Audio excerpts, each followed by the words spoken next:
Thank y'all for being with us here today. I want to start out by letting everybody in Texas know that we know how much you have suffered over the past few days, and we know the enormous challenges that you've been dealing with because of lack of access to power for the past couple of days.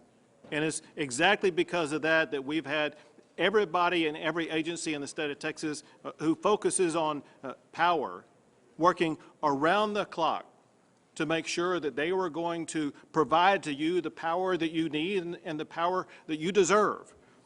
And I want to thank everyone who has been working around the clock across the state of Texas for the past 24 hours. And because of their work, I'm able to tell you this. Since our press conference yesterday, power has been restored to nearly 2 million homes across Texas.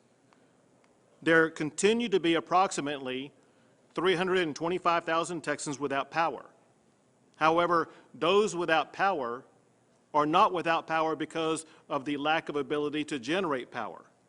Instead, those without power are being impacted either by power lines that are down or the need to manually reconnect the premises to power. So as of this press conference right now, there are no outages of power across the state of Texas because of lack of generation or lack of the ability to generate power. That said, I also want to be clear with Texans because you need to know. There will be more cold temperatures in various regions across the state of Texas tonight. ERCOT will continue to work to manage the power to ensure that power will not go down in residential areas across the state, but we still have to deal with the uncertainty of what is going on at the power generation facilities. We hope and anticipate no location will be without power tonight. The good news is we are starting the evening with every resident in the state of Texas not lacking the generation of power. Also, I am told, as it concerns the power companies that do the repair of the power lines and as well as the connection to houses, that every available repair truck has been dispatched to repair those down power lines. Know that the repair of the down power lines and the reconnected, that is not a task that is delegated to the state of Texas. That is a task that is conducted by the power companies that operate in your particular area. That said, Texas agencies will continue to work around the clock with our local partners, with residential areas, with industrial and commercial users until power is restored to every single location across the state. Now, right now, we are focused on 5 tasks. First is to continue to use every single tool available to get all power restored to all Texans. I have already issued waivers and taken executive actions to expedite that process. Earlier today, I had a call with energy providers to work on additional ways to ensure that we get more power to people in the state of Texas. And they have shared with us already ideas and action plans that we will be able to take to ensure that oncoming power. Second, we need to ensure that we use every tool possible to get water restored to our fellow Texans. I also had a call earlier today with water providers to work on additional ways to expedite getting clean water to Texans. We are in the process, as we speak, of evaluating waivers as well as executive orders that can be used to speed up that process. In the aftermath of the phone call we had earlier, we did receive an abundance of ideas from those local water providers. They've been provided to Toby Baker, who is the executive director of the Texas Commission on Environmental Quality. He and his team, as well as a team of lawyers, are working on strategies to make sure that we will be able to swiftly address water challenges. Third, we are organizing efforts to help Texans who are challenged by broken water pipes. Along those lines, today, I am making a formal request of the President for a major disaster declaration. If granted, this will give Texans the ability to apply for individual assistance from FEMA. That individual assistance will assist them with funding to restore damage to their homes to the extent that it is not covered by private insurance. In addition to that, continue to work with VOADs as well as faith-based organizations to assist families who live in residences who may be impacted by broken pipes, because we know the magnitude of that challenge and we want to provide people and resources to help you be able to respond to that challenge. Fourth, we are organizing the process of getting aid to Texans in need. Part of that is the efforts already undertaken and continuing by the Texas National Guard to assist those in need and either getting them to warming centers or helping to set up warming centers or providing them whatever else they may need. We also continue to increase the number of warming centers across the state. To find out where a warming center is located, go to www.tdem.texas.gov/WARM. I'll do that again. To find out a warming center near you, go to www.tdem.texas.gov/WARM. We've also had many generous Texans, as we always do, who inquire about how they can help. And I want to give them some specific ideas. One is to help in providing food to those who need the food.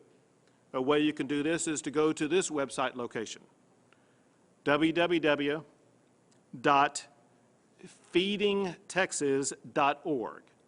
And I will spell that out. It's www.feedingtexas.org. Additionally, for other supplies other than food, we always encourage people to work with the Red Cross. And you can locate them also on the internet at www.redcross.org. Spelled out, that's www.redcross.org. Fifth, we have already begun the process to make sure that events like this never again happen in Texas. And that starts with reforming the agency in charge of electric reliability in Texas, which is ERCOT. What happened this week to our fellow Texans is absolutely unacceptable and can never be replicated again. And it's especially unacceptable when you realize what ERCOT told the state of Texas. They said 5 days before the winter storm hit, the ERCOT CEO assured ERCOT, and I quote, "We're ready for the cold temperatures coming our way." He said that ERCOT had issued a notice to power plants to ensure that they were winterized properly. And ERCOT's annual winter assessment, which is designed to ensure that the state is prepared, assured the public that there would be enough power to meet peak demand this winter. ERCOT failed on each of these measures that they said they had undertaken. Texans deserve answers about why these shortfalls occurred and how they're going to be corrected, and Texans will get those answers. And that's exactly why I have issued an executive order that added emergency items to the legislative session, asking the legislature to investigate what happened at ERCOT that led up to and during the course of the response to this winter storm. But there's more than that that must be done. to prevent Texas from going without power again. So today, I'm adding more emergency items to the legislative session. First, I'm asking the legislature to mandate the winterization of generators and the power system. Second, I'm calling for the funding needed to ensure that this winterization and modernization occurs. Now, I've already been in multiple discussions with both Lieutenant Governor Dan Patrick as well as Speaker Dave Phelan and with the chairs of the relevant committees that will be in charge of these efforts. That includes Senator Hancock and Representatives Goldman and Patty. The last thing I'll say is this. Everyone knows how challenging the past few days have been for our fellow Texans.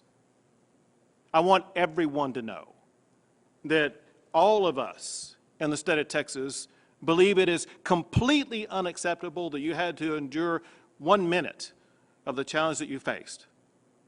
All of us agree on the necessity of action, not just the action taken to restore your power, but to action to ensure that you never have to endure anything like this ever again.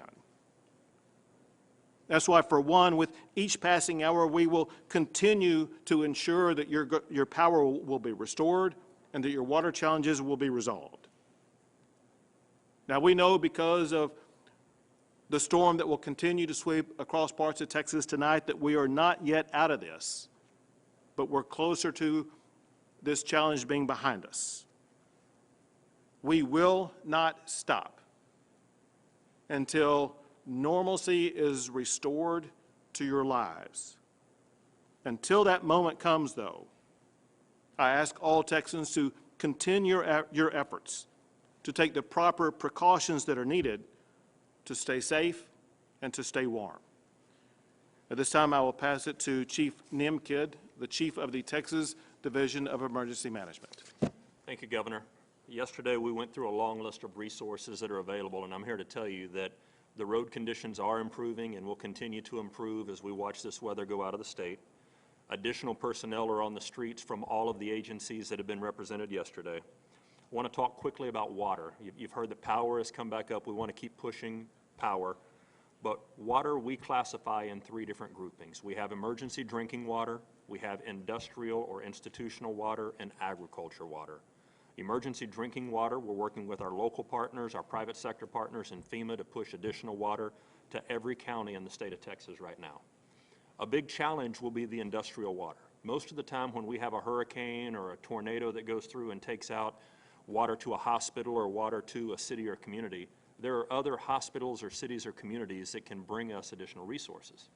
The place we are right now with almost every single water institution impacted, not only from the frozen lines in our homes, but the frozen lines in the streets that are running institutional water, water will continue to be a challenge.